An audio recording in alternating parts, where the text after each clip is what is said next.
Good. For training tips, you can catch up with Mr. Universe at Gold's Gym in Stoughton. Now, a behind-the-scenes look at a film its director, Deborah Shariff, is putting her heart, soul, and mind into. That's because it's an original story. A story about Native Americans and slaves fighting to be free.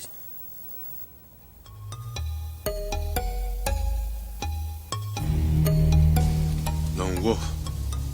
I've known you about as long as I can remember. Hell, you don't talk much. I trust you more than any man, live or dead. But I gotta tell you, ever since them soldier boys moved in, Master ain't made no money on his plantation. Knows he's gonna sell my family. I can't let that happen. I ain't got much. A little bit of land ain't worth farming. In that shack I live in. But I'm gonna leave that to you. There may be another way, old friend. Come join your people and my people. We live safe along the border. Your people and my people, we are the same blood, the same heart. We seek the same thing, to be free. What you mean, my people? You got escaped slaves living with you? What's this place called? RiceWood Creek. The movie RiceWood Creek was just supposed to be a college requirement, a thesis film for graduate student Deborah Shariff, but it's turning into a major production. It was like a snowball effect, and people were excited. They were excited about the fact that that there was a genre that they never heard of, and you know, people would walk by and say, "Gee, I never thought of that." Native Americans and Africans that's right, they were together during that time. So I think it was the uniqueness of this particular film that really caught the public's eye. Once I got the idea and I started running with it, the first thing I had to do was convince the professors at Boston University that I, in fact, could pull this off, because a period film for a student with no budget, no money, is pretty difficult, because, you know, it involves period clothes, period sites, I mean, all kinds of things. And it was pretty difficult. So, but what I did, I think what really motivated me was the idea and the concept of Native Americans and Africans. And it was a question that I was pretty concerned with, because I knew that both ethnic groups were around during that period. And so, you know, from that point, after the research came, that's when I said, this is the story that I'm definitely interested in telling.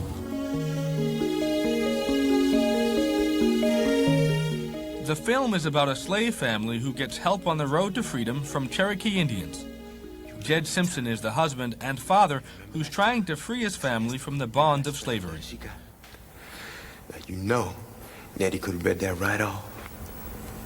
Well, Betty, she probably could have read it. She kept telling me, "Mama, I know I could do it. I know I could do it, but we just can't take that chance, Jed. This is our only chance. We slaves. We're slaves, Jed. You hear that? We can't read." Jed's biggest problem is that he believes wholeheartedly that surviving is not enough. And as a slave, you can't think like that. He wants more for his child. He wants more for his children's children. His wife is his main problem, because she says, we just have to live. And he's like, we need education, we need to escape, we need to be free. So everything he does, in the master's eyes, is great. He's a wonderful slave. He's the perfect slave. His wife knows better, and her life is miserable. She's always filled with fear that someone's going to find out, and then you're going to die, we're going to be separated. What's going to happen to my child? You, as the father and my husband, you're endangering us. And Jed's saying, we're already dead, without more to look forward. Without a future, there is no life. Deborah Shariff's real-life daughter plays Jed's child, Nettie, in the film. This is her first acting role. My first dream was being a doctor, and when my mother started being a director, it was fun. I didn't realize how fun it would be to act. They say it's hard work, but I think it's fun. I want to be in like hit films, and I want to get famous and get money and live in a mansion and all. You want to do all that, huh? Yeah. What about being a doctor? Is that still? I still want to be a doctor, too. That's 2 strong goals you got. Thank you. You gonna work toward them? Yes. Nettie! Nettie! Ooh, what a beautiful little pickaninny. Way darling. Ooh, Luther would like to see her better. Nettie, run! Go home!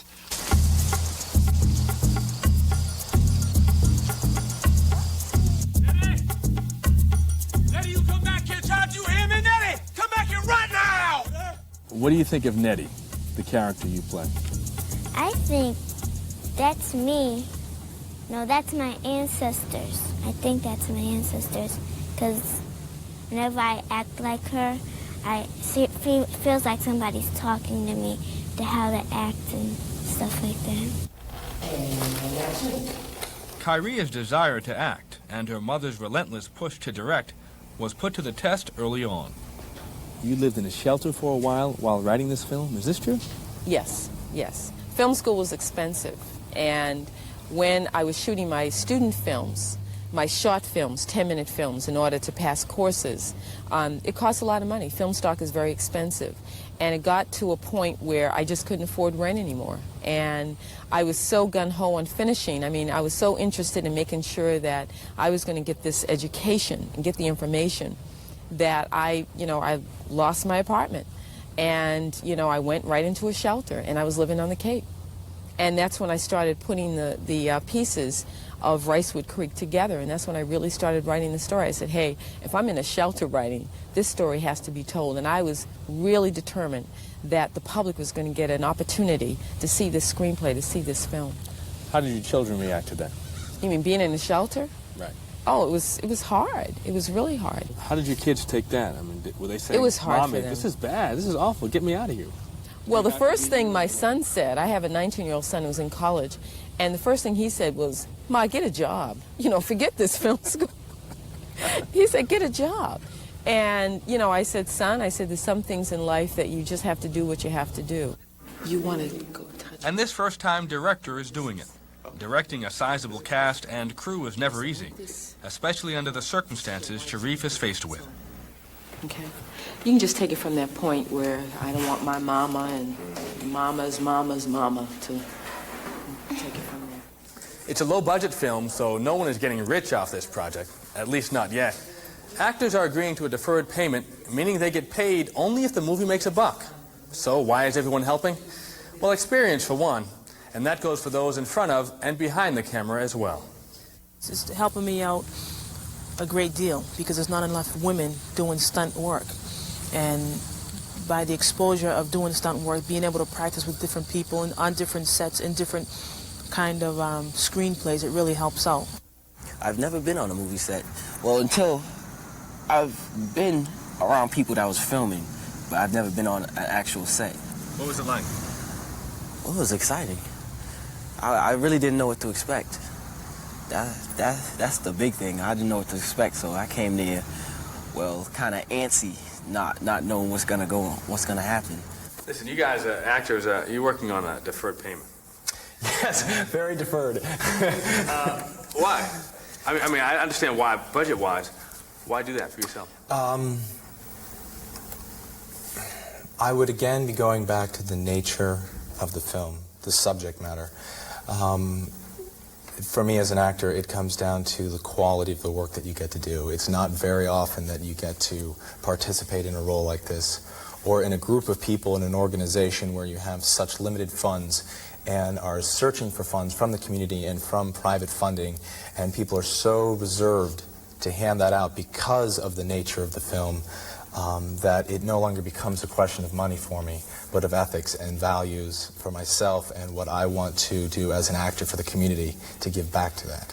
And for me, it's no longer a question of money. Boston University student Jay Butler plays plantation owner Charles Hester. Jed? Where's my Nettie? Where's my... Jed, you got a full half a day's worth of work out there. You go finish it right now. Did you hear me? What's happening? Where's my... Get back to that house right now. Tell him the truth, Charles. He's telling the truth. Jed, I know you half my life. There are slave catchers out there right now who I do not have control of. Wait! What's more important, his blood or yours? My family. What's wrong with you, boy? You're my property. You come back here right now. The conditioning of his life is one that is very representational of the time, in that he's very authoritarian, almost a dictator, and there were two philosophies. His was that slaves are property and that they're not looked at as human beings but as a value product and a service, and he treats them that way. I mean, this should be quick. This shouldn't be, you know... Deborah Shariff is looking to score high on her first film, and if she makes it, she could join that small field of African-American women directors. At first I thought it was going to be a difficult task, being an African-American woman director, because we don't see many of us out here. But when I started negotiating, for example, for location, or if I went to someone and we needed to barter because we didn't have cash, and if I needed period clothing, because there's so few of us, people would say, gee, that sounds great. Well, what's the film all about? And I think the nature of the film, the fact that I was interested in putting together a film about Native Americans and Africans, which has not been, that it kind of like struck a chord in someone that said, gee, this sounds interesting, this sounds like a new genre, and a sister's producing it, you know, a woman of color. Let's sit down and talk about it. Next thing I know, whatever I came to ask for, I got. She's done her homework and answers critics who charge that her movie is flawed because historians say Cherokee Indians were with the Union during the Civil War and that they tracked slaves. I said, if you wiped out a people, I says, and you offered them a job, they're going to take any gig they can get to support their families. I said, but there were Cherokee natives that also helped former runaway slaves. That's the story that I chose to tell, not about the trackers. I said, it's just a matter of choice, and I'm the filmmaker. So that, you know, so that was the only criticism that I did receive, and that's why I had to make sure that the story that I'm telling is correct and accurate in terms of the research. There may be another way, old friend. Come join your people and my people. I'm really honored to be in it. I like telling the story of the African and the Native American getting together. And it's something that needs to be told because a lot of people don't know about it. Raymond Brooks plays the Cherokee Indian lone wolf who helps the Simpson family escape. Brooks's own heritage is part African and Native American. What is it about Lone Wolf that impresses you? What impresses me is that he knows that both races have been oppressed and that both races need to join together, and they have similarities in their religion, in their belief, in the love of land, in the love of freedom. Shariff says it would be nice if RiceWood Creek could pack a movie theater one day. But for right now, though, the director is hoping her hard work pays off, and in more ways than one. Imagine a grad student's first film as a director that could actually turn a profit and earn a master's degree at the same time. I want people to see it. I want people to start thinking, gee, you know, we've got some different filmmakers. There's not just one set of filmmakers that are out here.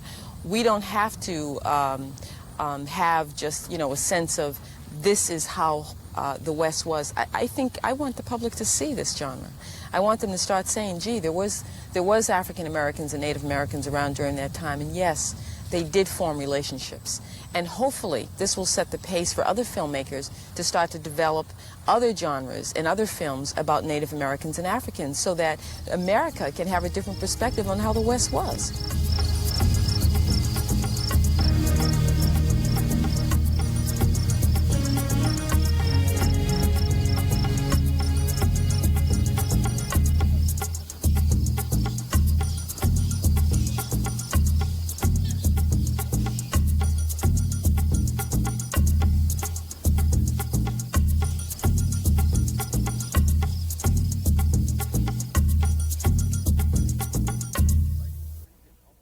RiceWood Creek is almost complete.